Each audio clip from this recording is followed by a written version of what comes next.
Israel. Davi ele casa com uma mulher chamada Betseba. Tem um filho com o nome de Salomão. Salomão, ele constitui um reino. E ele casa com a filha de Faraó. Porém, Salomão foi criado em um ambiente espiritual, na presença de Deus. Mas quando ele cresce, ele casa, ele fica dividido. Meio crente e meio Egito. Meio crente, meio mundo.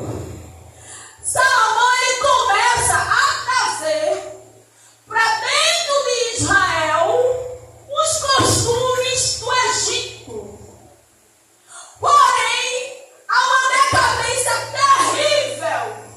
Israel ele se inclina em um pecado aonde Deus não estava se agradando. Glória a Deus.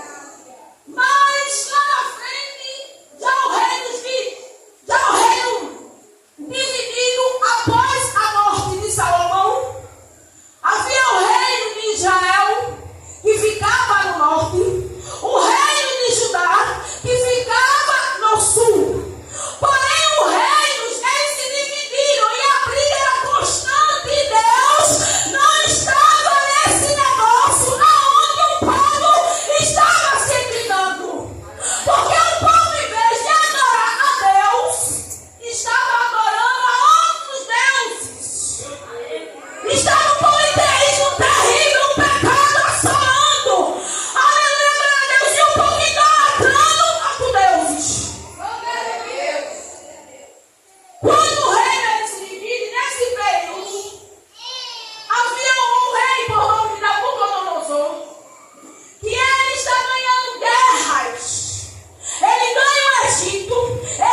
sacerdote.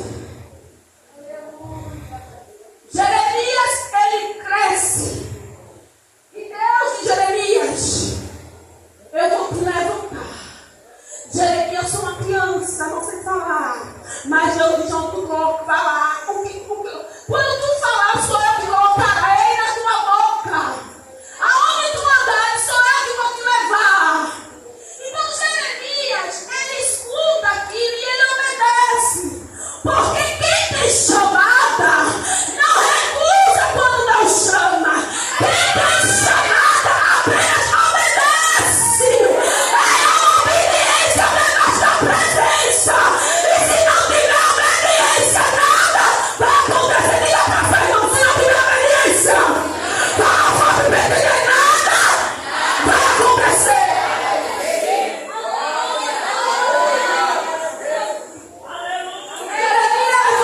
Para profetizar para um povo que não queria saber de nada, não queria saber de Deus. Os próprios profetas diziam que não era de Deus. Aí os próprios profetas diziam que não era Deus que usava Jeremias.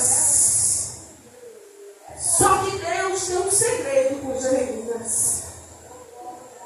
Alguém até imaginou que Jeremias, mesmo sendo caluniado, julgado, ele ia parar no meio do caminho, porque Deus constituiu a Jeremias uma chamada de profeta.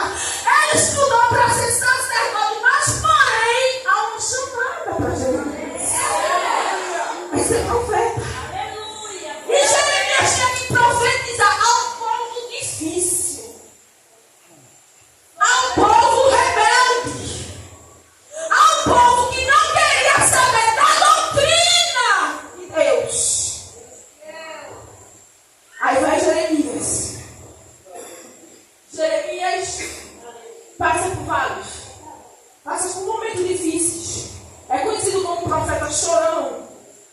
Mas o Senhor honra Jeremias.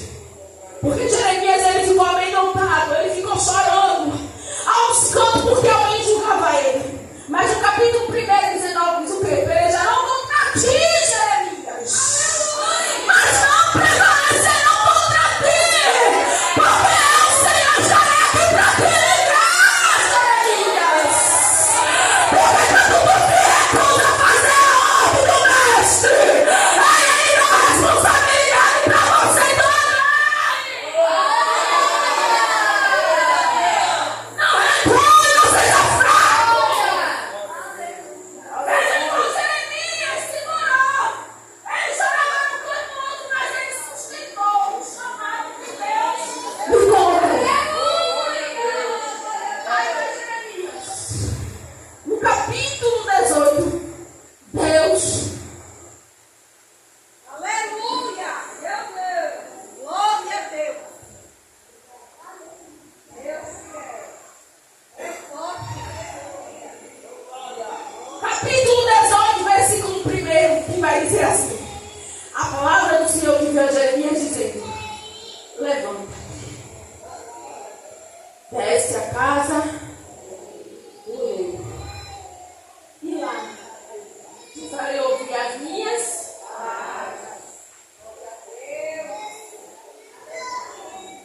Aleluia, meu Deus! toda interpretação,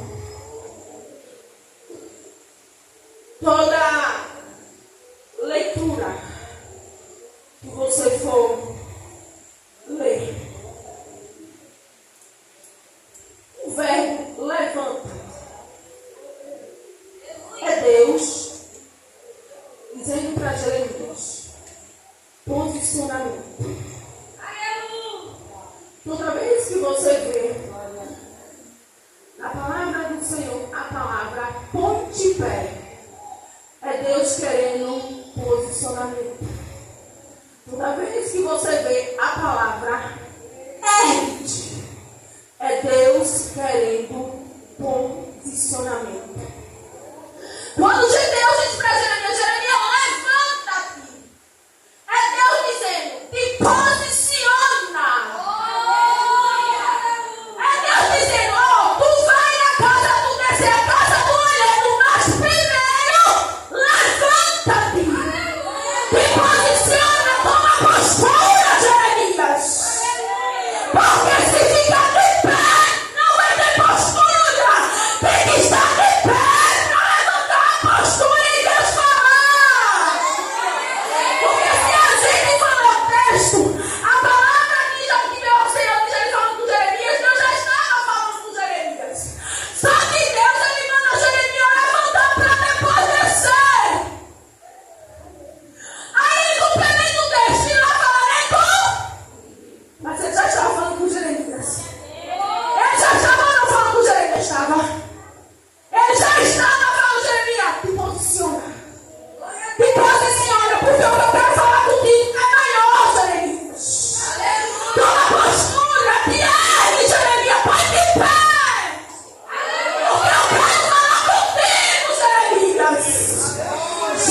capítulo 21 do livro de Gênesis. Capítulo, versículo 15, 16, 17, 18 vai dizer: Agar, ela pega o menino e vai para o deserto. Deixa o menino debaixo de uma árvore. Ela sai de perto do menino e um tiro de flecha e senta e vai chorar. Quando Agar, ela estava chorando, Deus brada no céu: Agar, levanta-te e pega o menino. Porque primeiro Deus manda ela se levantar para depois pegar o menino. Porque primeiro ela tem que estar na posição. Porque Ismael era a responsabilidade de Agar. E Abraão tomou o coração dela. E ela chega no deserto e quer dar a responsabilidade nova. Para com isso, levanta-te, toma posição e pega o menino. Para de ser criança. Aí tu fica lá chorando, não. Eu ouvi o choro do menino, mas não vi o teu. Você não entendeu? É porque Deus não escuta som de quem abandona. Deus escuta o som do abandonado. É som, é meu vizinho, é som abandonado, é som abandonado.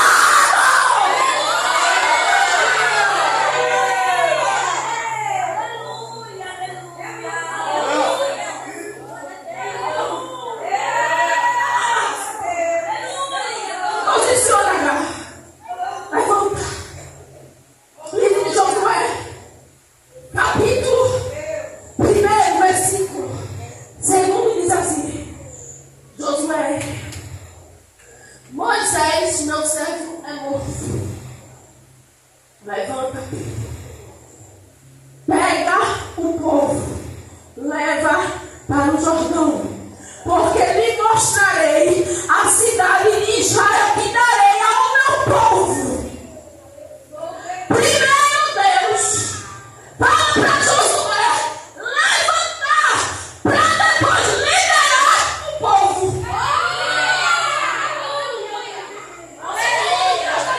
Deus não vai dar liderança para quem não estiver posicionado, rapaz. É posição, é posição.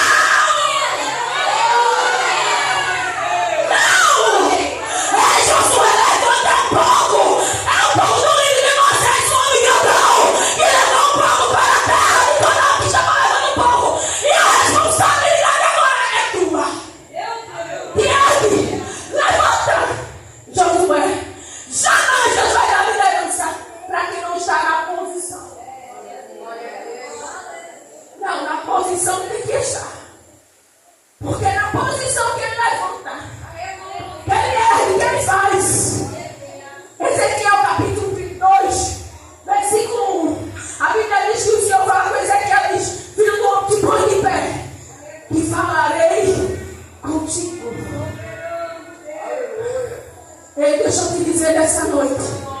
Eu não sei se você está entendendo o que Deus está querendo falar comigo e contigo, mas é Deus dizendo para mim e para você: primeiro eu quero posicionamento. Eu quero posicionamento. Toca no teu irmão nessa noite. Deus vai trabalhar na tua postura. Tu viesse nesse culto para receber a parte do Senhor.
preciso me posicionar.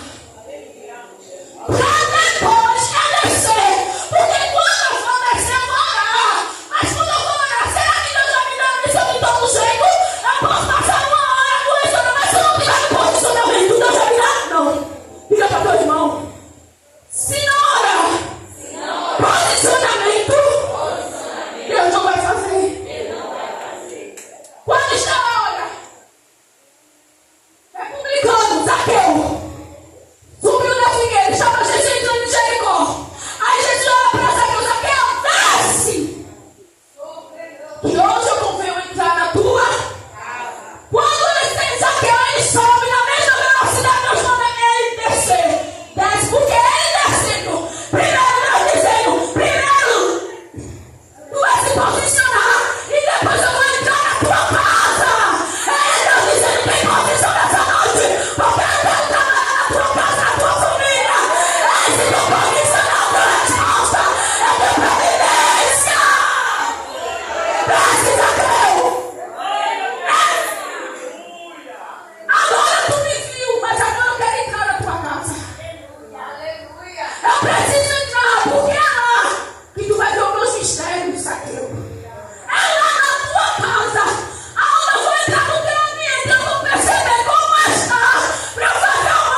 presença.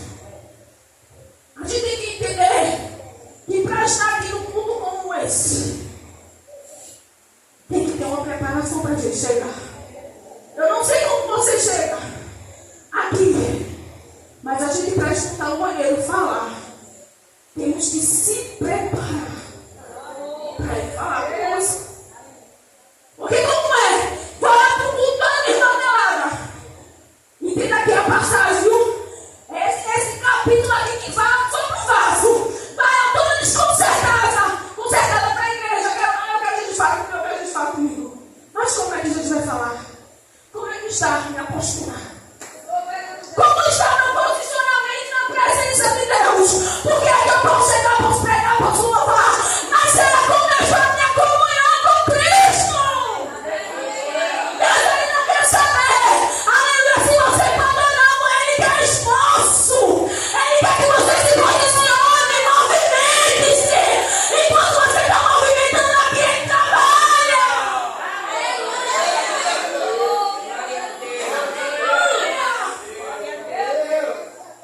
Desci a casa do olheiro e vi que ele estava fazendo sobre as rodas. O versículo 4 diz assim: e o vaso que ele fazia de barro quebrou-se na mão. Então tornou a fazer ele com outro vaso, conforme que pareceu bem aos seus olhos. Eita Jesus! E o vaso que ele fazia de barro quebrou. Sabe o que é que eu não entendo? Quando o olheiro ele está trabalhando na mesa, os recursos funcionando na roda, o que está na mesa, que está sendo modelado, ainda não é o vaso, é a argila. Porque o vaso, ele só pode dizer que ele é vaso quando ele vai para o fogo. Mas quando o vaso, a argila está sendo moldada da forma que Deus está modificando ali, ele ainda não é vaso. Porque para ser vaso, tem que ter história. Para ser vaso, tem que passar pelo fogo. Para ser vaso, tem que ser caluniado. Tem que ser nome jogado. Para ser vaso, tem que alguém dizer não presta. Alguém dizer assim não vale nada. Para ser vaso, tem que suportar. E muitas vezes, os vasos que diz que é vaso, hoje não suporta. Ai, qualquer coisa não dá mais para mim. Eu vou correr. Não dá mais. Eu não aguento. É porque ainda não foi vaso. Ainda está na mão do olheiro sendo trabalhado. Sendo moldado. Sendo trabalhado da forma que o olheiro quer. Só que a expressão do Deus vai dizer que se quebra o vaso na mão. Ou seja, não foi o olheiro que quebrou o vaso. Foi o vaso que quebrou na mão do olheiro. Eu vou te explicar mais um pouquinho. Na medida que o olheiro está fazendo o barro, o vaso, ele se quebra. Mas não foi o olheiro, foi o vaso. Ele não estava pronto. Ele não estava pronto nem para chegar ainda na fornalha. Ele não estava pronto para sair da mesa de moderação do olheiro. Ele simplesmente quebrou. Por quê?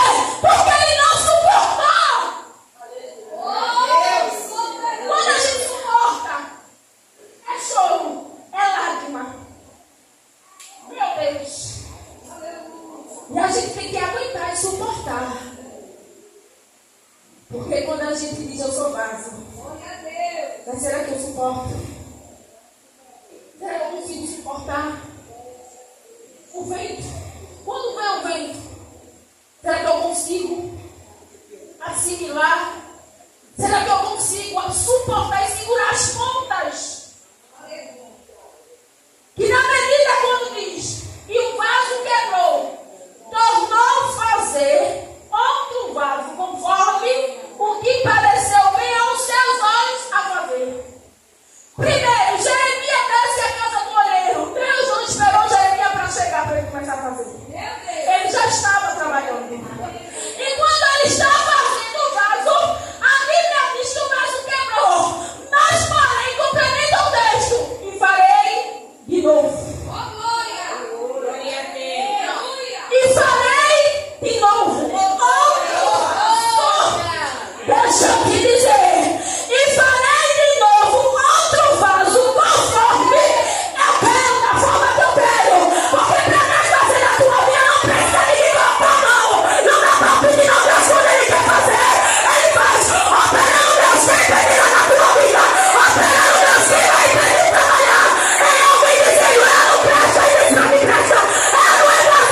vezes a gente se olha hoje e diz, meu Deus, como é que pode? Esquece o nome dele. Como é que pode? Meu Deus. Alguém dizia assim pra mim, dizia pra você, não dou um mês, não dou 15 dias, não dou um ano, não dou, daqui um dia tá indo um desviado de novo. Aí Deus dizendo, não, estou fazendo de novo. Porque alguém quer olhar para mim, para você hoje, olhando o meu do passado. Só que Deus está modelando eu e você hoje. O passado é uma história que complementa a vida, mas porém, Deus diz, até hoje eu mais adiante. Agora é minha vez de quebrar o vaso e de modelar o vaso. Porque se dependesse de mim e de você não estaria aqui. Deus, Ele faz o vaso da forma que Ele quer. Ele não pediu, me diz aí, o que é que eu boto nesse vaso? Não, Ele disse, eu vou fazer da minha forma. E hoje alguém não entende quando olha para você. Hoje alguém não entende a história que você percorreu para chegar aqui. Alguém acha que é uma paraquedas que te colocou pra... Não, é uma história. É uma história. E essa história é onde Deus mostra pra mim e pra você o que Ele faz. Que Ele quebra. Quando Ele quebra, porque pra o nosso quebrar na mão do olheiro é o que ser quebrada. Porque muitas vezes a rebeldia me vai ser quebrada pra ser moldada de novo. É necessário mesmo me quebrar pra Deus me fazer de novo, pra eu aprender a obedecer, ser vaso como Ele me chamou. Tu tá entendendo o que Deus está falando contigo nessa noite? E o vaso que Ele faz é quebrou-se na mão. Então eu vou fazer outro conforme pareceu. O versículo que nós lemos: porventura não podereis eu fazer vós como este olheiro, ó casa de Israel. É Deus dizendo para mim e para você nessa noite. Da mesma forma que eu fico vaso, eu faço com você.